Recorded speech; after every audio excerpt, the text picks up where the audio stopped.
Это позволит на высоком профессиональном уровне представлять Республику Коми на международных площадках, на федеральном уровне и на межрегиональном уровне.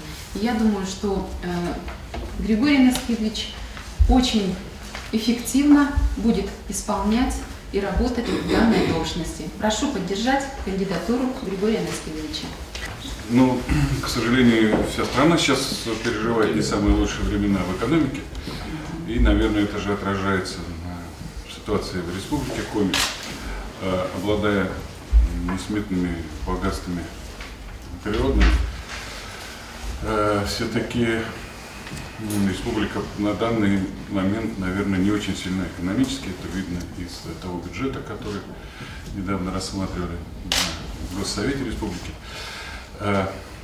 Считаю, что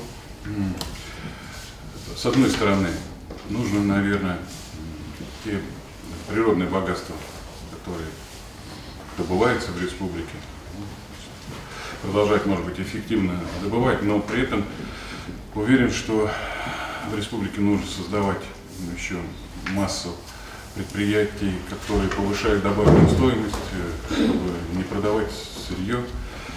Естественно, поднимать малый и средний бизнес. И для этого средства, и я, если его буду возглавлять, хотим привлекать и бизнес внутри республики, и, конечно, российский бизнес и бизнес зарубежный. Для этого, в общем, есть определенный опыт, контакты, связи, и даже сейчас, еще будучи исполняющим обязанности, какую-то работу мы в этом отношении уже начали.